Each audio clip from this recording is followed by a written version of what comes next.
Un saluto anche da parte mia, autorità, soci, imprese che hanno operato e ai nostri collaboratori presenti. Abbiamo voluto approfittare della vicinanza dei due stabilimenti per una cerimonia molto semplice, come vedete, ma anche nello stesso giorno. Due eventi che hanno inciso e incideranno in modo importante nel divenire della nostra azienda. L'inaugurazione del nuovo stabilimento per la produzione di Asiago, che abbiamo appena visto, è il primo. Si tratta di un investimento importante in termini economico-finanziari, appesantito da sorprese in molti ambiti, come succede spesso quando si opera sull'esistente, dall'adeguamento dell'antisismica al rifacimento delle fognature, dalla messa a punto dell'impianto di depurazione alla sistemazione dei tetti, dagli impianti ausiliari, esternandoli anziché sottoterra non a norma, dai nuovi spogliatoi alla creazione e separazione delle zone sporche e pulite. C'è ancora qualcosa da sistemare, come avete sicuramente visto, ma è un impianto tutto nuovo. Stravolta la filosofia preesistente, togliendo in primis la produzione di grana, pianificando quindi il processo produttivo dell'Asiago in sequenza logica. Dal ricevimento del latte alla produzione, dalla salatura alle celle di stagionatura, a differenza di prima su un unico piano, eliminando al contempo strutture strettoie che impedivano una corretta ed economica logistica interna, nonché un più agevole lavoro quotidiano per i nostri collaboratori. Devo un ringraziamento alle nostre risorse interne, il dottor De Senzani, ma in primis a Antonio Meneghetti, che si è sbattuto parecchio, credo, per che i lavori fossero contenuti in termini abbastanza accettabili, e ai collaboratori esterni, imprese e persone che hanno consentito di trasformare lo stabilimento con 2 sole interruzioni delle produzioni.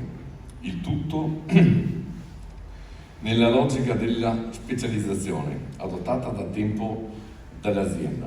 Grana a San Pietro in Gu e Sandrigo, gelato a Chiozza, prodotti biologici a Padova, tutti i prodotti a marchio, e quindi dal latte fresco allo yogurt, dai 6 kg per finire il Piave a Busque, e ora anche l'Asiago a Camazzole. Un Asiago che mantenga le caratteristiche della tradizione, che ci ha consentito finora di mantenere una affezionata clientela. La parziale automazione dovrebbe garantire minori costi di produzione, costanza produttiva, nonché uniformità di stagionatura nelle nuove celle a temperatura costante, in grado di accogliere le attuali ma anche incrementabili necessità produttive che riguardano l'Asiago per oltre 100.000 forme, il Penna Nera oltre 20.000 e le lavorazioni per conto per altre 25.000, per un equivalente di oltre 500 quintali di latte al giorno lavorato. Era un investimento dovuto per una struttura che aveva fatto il suo tempo e non era più in grado di garantire certezze di ogni tipo necessarie a un'azienda che serve migliaia di clienti in Veneto e nel resto del paese. Non basta il buon latte se produzione e stagionatura non sono all'altezza. 4 anni fa avevamo scelto di non investire a Sandrigo in questo prodotto, ma di trasferire la produzione nello stabilimento di Camazzole. Per un certo periodo questo è stato sufficiente, ma nuove acquisizioni e crescita hanno ora reso questo investimento indifferibile, sia pure oneroso. Dovrebbe peraltro consentire di ridurre in modo drastico, almeno per qualche anno, la manutenzione ordinaria e straordinaria che aveva raggiunto livelli ragguardevoli. Anche il contenimento dei costi di produzione, che prevediamo importanti, risulta essenziale per un prodotto a bassa redditività. L'auspicio è, peraltro, che noi trasformatori sappiamo trovare i modi di rivalorizzare questo formaggio che negli ultimi anni non ha corrisposto alle aspettative dei produttori di latte. Oggi vogliamo ricordare un altro evento, la fusione di Latte Busche con Molinetto.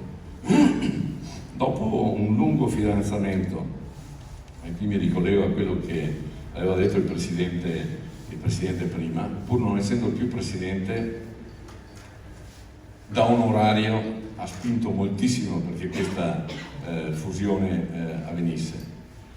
Per me è un giorno veramente molto triste, perché se ne vanno oltre 30 anni di collaborazione con Donazzolo, lui presidente, io direttore, ed è, credo, di estrema evidenza che se non ci fosse stata una condivisione pur nei rispettivi ruoli, non ci sarebbe potuto essere un trentennio assieme. E credo che Donazzolo abbia interpretato l'agricoltore presidente, il produttore di latte presidente. Latte Buschi aveva avuto altri 2 presidenti prima, che io ho avuto la fortuna da un lato e la sfortuna, vista la carta d'identità, di conoscere. Con uno ho lavorato anche 3 anni, però erano persone evidentemente straordinarie anche loro, ma che non avevano nel sangue il lavoro dell'agricoltore e del produttore di latte. Donazzolo, il giorno che il Consiglio di amministrazione lo ha eletto, dopo ho preso il coraggio per strada, ma quel giorno piangeva, perché gli sembrava impossibile che un agricoltore potesse fare il presidente. Credo che veramente con tutte le sue forze lui abbia in tutti questi anni cercato di salvaguardare l'agricoltura di montagna, e lo ha fatto anche capendo che restando lì Latte Buschi non sarebbe mai cresciuta e probabilmente oggi sarebbe molto molto meno affidabile per l'intera regione. Dopo un lungo fidanzamento, dicevo, si è concretizzata nel 2009 con tante perplessità, devo dire, specie tra i nostri soci, complice anche il valore al momento del grana e una presunta perdita di identità, mentre già allora l'evoluzione dei mercati consigliava le aggregazioni piuttosto che i distinguo. A 10 anni di distanza il tempo sta rendendo giustizia a questa operazione, come nel tempo lo furono quella di Chioggia con l'area veneziana, di Sandrigo con l'area vicentina e poi le minori di Isola, poi Anella, Due Ville, Quinto e più tardi Villaverna, o quella di Canazzole nel 2005-15, che assieme a Molinetto rafforza la presenza in area padovana. Ricordiamo positivamente quel 2009 non solo perché oggi il valore del grano è a buoni livelli, sia pur cedenti, ma perché i tempi dimostrano che il mettersi assieme rafforza, non indebolisce, e non mancano esempi anche in questi giorni sia nel mondo della cooperazione sia nel mondo dei privati. Quante occasioni ha perso la cooperazione veneta per non essere più coesa di fronte a certe opportunità che si sono presentate e che poi sono state appannaggio di gruppi privati o aziende straniere. Nel nostro caso con Molinetto si è confermato che insieme, se da un lato la pianura gode delle peculiarità qualitative della montagna con i suoi prodotti particolari, la montagna fruisce dei benefici importanti DOP e delle grandi quantità che consentono economie di scala e massa critica per essere più incisivi sul mercato. Con il contributo dei vari punti vendita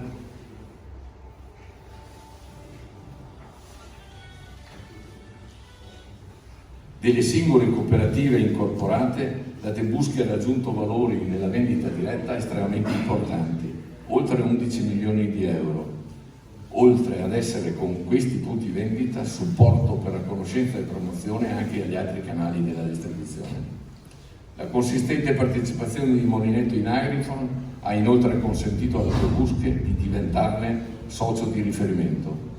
Il fatturato di Agrifon oggi supera i 156 milioni di euro, fatti per oltre il 50% all'estero. Se consideriamo che questo 50% per oltre la metà è fuori dalla comunità europea, si coglie l'importanza e potenzialità di questa struttura per lo sviluppo all'estero, specie in considerazione che i consumi nel nostro paese, ma anche nella comunità europea, sono stabili o flettenti nel filone tradizionale del lattiero caseario. E questo fatturato extra c'è, importante, nonostante le difficoltà che tutti conosciamo, dalla Russia al Canada, dai dazi USA alla possibile Brexit. Si sono verificate le previste sinergie nella raccolta, ma soprattutto abbiamo trovato e potenziato la concentrazione del siero, che ci ha consentito un forte plus valore svincolandoci dalla necessità del siero tal quale. Utilizzando al meglio le grandi quantità di siero risultanti dalle lavorazioni degli impianti di Camazzole, Sandrigo e San Pietro in Blu. In questa sede, dove siamo adesso e opera il concentratore, vengono lavorati oltre 450.000 ettolitri di latte all'anno, ottenendo 90.000 forme di grana padano, mentre circa 40.000 lo sono nello stabilimento di Sandrigo. Con oltre 130.000 forme di quota costituiamo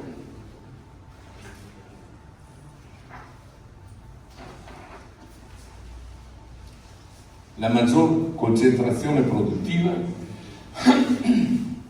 di grana padano del nord-est, oltre ad avere un consistente valore patrimoniale che non viene valorizzato a bilancio.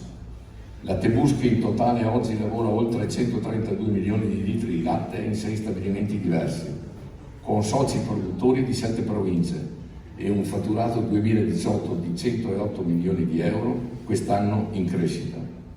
Oltre alla rete vendita che supera i 50 milioni di fatturato, presidia il territorio veneto con 15 punti vendita di cui abbiamo parlato. Rappresenta quindi un forte riferimento a nord-est per il settore lattiero-caseario, anche per la capacità di remunerare il latte dei soci oltre la media regionale. Io credo ci siano ulteriori margini di crescita.